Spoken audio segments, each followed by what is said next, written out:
उत्तराखंड के दुर्गम पहाड़ी क्षेत्रों में 12 दिनों तक चले गढ़वाल हिमालय कार अभियान का रुड़की में भव्य फ्लैग इन समारोह आयोजित किया गया। सूर्य वॉरियर्स की इस रोमांचक और साहित्यिक यात्रा को सेना के अधिकारियों ने 10 फरवरी को बरेली से हरी झंडी दिखाकर रवाना किया था। आपको बता दें, टीम ने 1800 किलोमीटर की कठिन यात्रा के दौरान हर्षिल, माणा, नीति और रिमखिम जैसे 18,000 फीट पर स्थित दुर्गम क्षेत्र को पार किया। इस अभियान का उद्देश्य न केवल कठिन हिमालय मार्गों को पार करना था, बल्कि इससे जुड़े विभिन्न सामाजिक कल्याण कार्यों को भी अंजाम देना था। यह यात्रा उत्तराखंड के दुर्गम क्षेत्रों में बसे गांव तक पहुंचने और स्थानीय लोगों से गहरे संबंध स्थापित करने का एक महत्वपूर्ण प्रयास था। अभियान का समापन रुड़की के भव्य फ्लैग इन समारोह के साथ हुआ, जहां एक साहसिक मिशन में भाग लेने वाले सेना और सिविलियन को सम्मानित किया गया। इस अवसर पर सेना के वरिष्ठ अधिकारी, स्थानीय प्रशासन के प्रतिनिधि, विभिन्न सामाजिक संगठनों के सदस्य उपस्थित रहे। सूर्य वॉरियर्स ने इस अभियान के माध्यम से यह साबित किया कि यह साहस, संकल्प और सेवा की भावना से हर कुछ चुनौती पार कर सकते हैं। और मैं एक क्लब चलाता हूँ गुरखा फेरियन राइडर्स के नाम से। तो जैसे इंडियन आर्मी के साथ मिलके हमने एक गढ़वाल कार एक्सपीडिशन किया, ये बहुत ही अच्छा रहा। इससे अच्छा और हो नहीं सकता। इन 10 दिनों में हमने तकरीबन 1800 किलोमीटर कवर किए हैं। हमने मैं जैसे माना पास, रिमखिम और टुंगला वन वगैरह किए। हाई पासिस पे हमारे को बर्फ़ भी मिली। इंडियन आर्मी के साथ मिलके हमने 2 जगह मेडिकल कैंप भी किए। जो एक्स आर्मी मैन हैं उनसे भी इंटरेक्शन हुआ, उनकी समस्याओं को लेके भी बात हुई, उनको सोल्व करने के लिए भी आगे चलेंगे। वीर नारी से भी इंटरेक्शन हुआ, उनसे भी वही कि कोई प्रॉब्लम है तो आप बताइए, हम आगे इंटरेक्ट करके उनको शॉर्ट आउट कराते हैं। जवान बच्चों से बात हुई, स्कूल के बच्चों से बात हुई, एनसीसी से बात हुई बच्चों से। सिर्फ एक बेसिकली यही था कि तुम पढ़ो, आगे बढ़ो। गढ़वाल में भी बहुत कुछ है, यहाँ पे भी करने के लिए बहुत कुछ है। आप माइग्रेट मत करो यहाँ से, आप आर्मी ज्वाइन करो।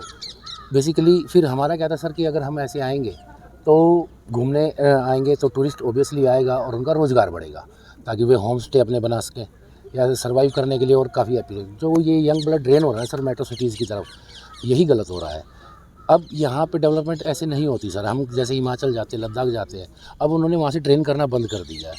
और जो इनर लाइन एरियाज़ हैं वहाँ पे सर हमारे लोकल्स का सपोर्ट होना बहुत ज़रूरी होता है। तो ये करके सर, और उनको ये मैसेज पहुँचाना जो उस एरिया के थे, पर्टिकुलर लोकल बंदे थे, कि आर्मी आपके साथ हमेशा खड़ी हुई है और आर्मी आपके लिए हमेशा स्कूल की व्यवस्था या बच्चों को पढ़ाने की या आगे बढ़ने की ये कर रही है। अब स्टेट गवर्नमेंट भी सर, क्योंकि आपने वहाँ पर विजिट की है, उसको लेकर सर मैं सिर्फ यही कहना चाहता हूँ, जितने भी अपने गढ़वाल रीजन के गांव विलेजर्स हैं और उनके यंग ब्लड है सर, वो यहाँ से मेट्रो सिटीज़ में ना जाए। क्योंकि मेट्रो सिटीज़ में जाने के बाद बहुत अच्छे से पता है सर, मैक्सिमम 10 to 15,000 की जॉब मिलेगी सर। लेकिन आप वो ये देखें सर, जो उनके बुजुर्ग हैं वो यहाँ पे अकेले रह गए हैं और उसकी वजह से सर पूरा परिवार एक तरीके से डिस्ट्रैक्ट होता है। लेकिन वो यहाँ रहेंगे, अपना होम स्टे बनाए। गवर्नमेंट पूरी मदद करती है सर, आर्मी मदद करती है।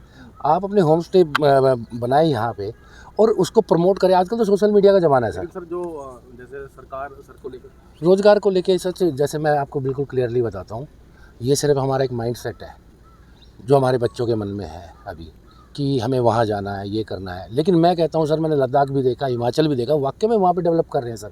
होम स्टे वाले बहुत डेवलप कर रहे हैं, इतने अच्छे से डेवलप कर रहे हैं कि सर वो कहीं नहीं जाना चाहते। एक्सट्रीम में जैसे विंटर स्पीति में हर बार करते हो सर, होम स्टे वाले वहीं रहते हैं, जबकि उस वेदर में सर यहाँ नीचे माइग्रेट कर जाते हैं, वहाँ पे माइग्रेट नहीं करते। जनरेशन यानी कि वो ऊपर से नीचे आ रही है, वही गलत है सर। तो मैं तो सिर्फ ये कहना चाहूँगा, आप अपने सरपंच से बात करें, अपनी सरकार से बात करें, आपको सारी उचित मदद। कितनी गाड़ियाँ थी आपके साथ टोटल? सर हाँ, सिविलियंस की 8 गाड़ियाँ थी, महिंद्रा की 10 गाड़ियाँ थी, टोटल 18 गाड़ियाँ थी सर। टोटल कितने थे दल में? आप सदस्य कितने थे टोटल? मेरे सर सिविलियंस थे 14 और महिंद्रा के जो थे वो 10। सर हर गाड़ियों का हिमालय क्षेत्र में जाना, इसका उद्देश्य क्या है और क्या मैसेज देना चाहते हैं सर? इसका मैसेज सिर्फ यही है, बहुत छोटा सा है, समझने का है, लेकिन बात बहुत बड़ी अगर समझे तो सर, टूरिज़्म जहाँ होगा वहाँ लोकल कोई भी है सर, उनकी आमदनी बढ़ेगी, उनकी रीच मेट्रो सिटीज़ तक अपने आप नेचुरली जाएगी। अब सपोज़ करो सर, यहाँ पे कोई होम स्टे है, मैं वहाँ पे स्टे करता हूँ, मैं जाके बताऊँगा अपने 2-4 दोस्तों को भी बताऊँगा कि आप वहाँ जाना, तो उधर रुकना है आपने। तो रीच बहुत ज़्यादा हो गई सर आजकल सोशल मीडिया की वजह से। और नहीं माइग्रेट करो, यहाँ पे सर्वाइव करो, सरकार पूरी मदद करेगी, 100% मदद करेगी, इंडियन आर्मी मदद करेगी। बाकी रही टूरिज़्म से रिलेटेड, जैसे अभी हम आए हैं सर, गांव वालों से इंटरेक्शन हुआ है और उनके बच्चों से भी इंटरेक्शन हुआ है, तो यही है कि टूरिज़्म बढ़ेगा सर, नो डाउट बढ़ेगा। आर्मी कितने थे सर इसमें? आर्मी के साथ 3 to 4 पीपल्स हैं सर। नाम क्या है आपका? Sir, my name is Akshapreet Kaur, and the main motive of the expedition was to, reverse migration को प्रोत्साहित करना, villagers को opportunities दिखाना, जो local areas में नहीं है। Under the Vibrant Village program जो government ने introduce करा है, we are trying to make people aware कि उनके आसपास कितनी अपॉर्चुनिटीज़ हैं। So much there is available in these areas जो हमने भी पहले एक्सप्लोर नहीं करा था। The views were mesmerising. हमने बहुत सारे पासेस कवर करे हैं, लाइक हर्षिल, नीति, माना, एंड इससे पहले कभी हमने भी नहीं एक्सप्लोर करा था। But again it came to our surprise कि गढ़वाल एरिया में there is so much beauty, so many people and so much of talent hidden जो शायद हम लोग नहीं रिकॉग्नाइज़ करते। So thank you so much to major and हमारा यहाँ पे आज फ्लैग इन हो रहा है। I am very grateful to each and every one. Thank you so much.